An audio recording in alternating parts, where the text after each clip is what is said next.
This video is to explain to you how to use the eDofE's mapping software. So you should have got to the stage where you've logged into your eDofE account and have now opened the mapping software. So it looks like this. You'll have a pretty wide range view of the UK. And so we need to start by getting into the area that we're going to start in. And so what we can do is we can start by just searching for an area roughly where we're going to be going from. So if you search, for example, for Rickmansworth, it will get you to roughly where you need to be, and then you can remove the drop pin there so that you can have a clean map to work with. So we now are in a familiar area. We are still quite zoomed out. So the first thing that we'll use is this tool over here to zoom in to the 1 to 25,000 range. And that's the closest you can get on this OS mapping software. And it shows you everything that you need to know, in particular, the green footpath that you're going to use. So school here, obviously not yet on the map, but will be soon. We're going to plan a kind of suggested route if we wanted to go for a walk up through Chorleywood, up to Chorleywood Common, for example, from school. The main thing you need to know is that this bar at the top here shows you what you are working on. So when it's highlighted to plot, every time you click on the map, it will drop a green pin and it will link them all together. So if you went crazy and did this, it would draw a route that isn't possible, that has you walking through people's houses and is a bit ridiculous. So if you wanted to then remove things, you change it to the remove button up here. So that is blue. And then whenever you click on any of the dots that you've already dropped, it removes the dots. So we'll leave that first one of school being there. We're going to change it back to plot. And then what you have to do basically is click anywhere along the route that you want to walk. So if we were walking out of school, we know we'd go to the entrance and then we're going to walk up Long Lane. And you can see Long Lane curves around a little bit. So we're going to do a few little dots rather than a straight line to make it as accurate as possible. Then we're going to move up this way. And every time you keep going, you drop a dot on, you can see the route is added to. Those of you who've done eDofE before may have gone underneath the underpass here, up Shepherd Lane. And so you can walk along roads, but here's the important thing. You should, as far as possible, go on green dotted footpaths, okay? So you have a variety of them. So you have the normal ones like this. You have ones that have dots on them like this, which are bridleways or wide footpaths, like very clearly marked ones. And so you should try and use those as possible. And in so doing, you can find your way all the way up through here, then dipping onto the road here a little bit in Chorleywood, going over the bridge, and then ending up on Chorleywood Common. So there's a quick walk that we've planned now from the Reach Free School up to Chorleywood Common, mainly focusing on the footpaths that I mentioned. Now, you may have noticed over here that every time I was clicking, there was a kind of number going up, because what we have here is 23 stages actually to our walk. We've got the start and the finish. However, what's not been recorded is what you're meant to do at each stage. And so we've got this map that looks all good, and what we'll do quickly is we'll just save that to make sure that it's all done. You can see that's saved. So whenever you do finish a big bit of work, make sure you save it. But if we go over here to the route card, which is the thing that you will need to then print off as well, you'll notice that there's not a route card here because it says you need to create at least 2 checkpoints on your route in order to see the route card. To get back, we click route card again, and that takes us back to the map. And basically what it's saying is that for each of these points here that is currently a grey circle, you need to add some information. And if you add information to that point, it will actually then add it to your route card. So let's start with the first bit. So if we click on here, the first one that's actually highlighted green, it says waypoint 1. That's actually the Reach Free School. And if you click edit, sorry, just go a bit quicker. If you click edit, it gives you these 2 fields that you can fill in.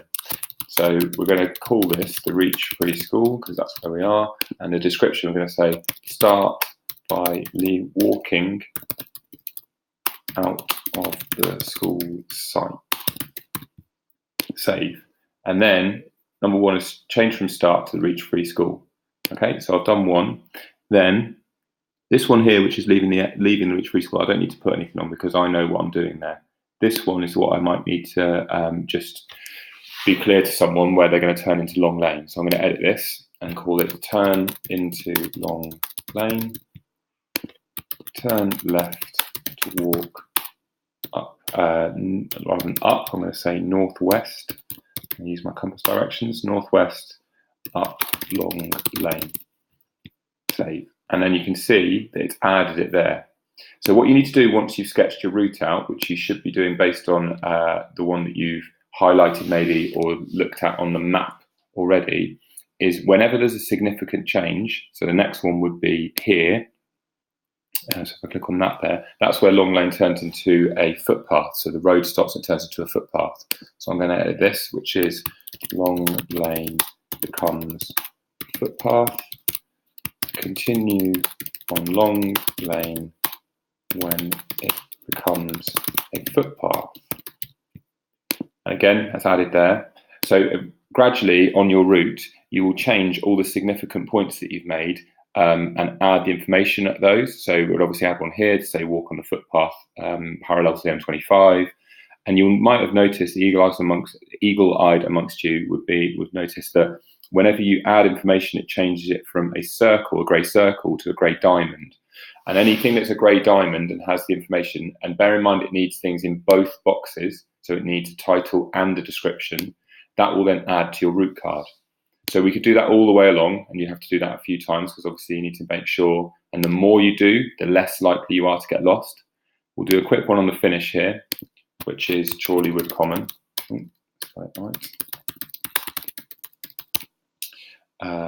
Finish on Chorleywood Common, because as I've said, remember you need to use both the title and the description. And so we've only got a few here. We'd obviously have more, but if we go back to our route card now, we can see that first of all, I'm able to fill in all this information here, and I'll come back to that in a second. But more to the point, I have these directions that I've been writing in written down on my route card.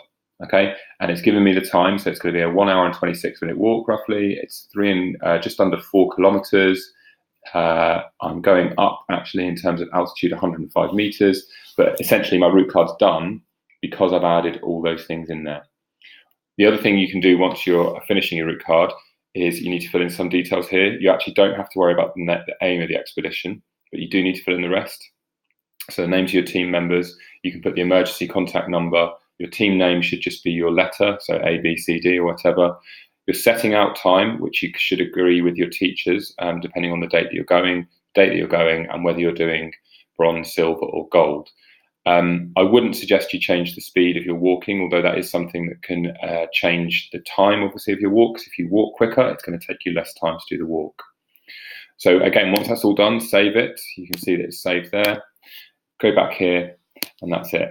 So a few other little tips and tricks. If you realise you've done something wrong, first of all, you could go back and you could remove your points, as we said, but that can mean that you could actually ruin it a bit. If you decide that you don't want to walk up one path, so if instead, for some reason, you wanted to walk up Shepherd Lane, you can drag these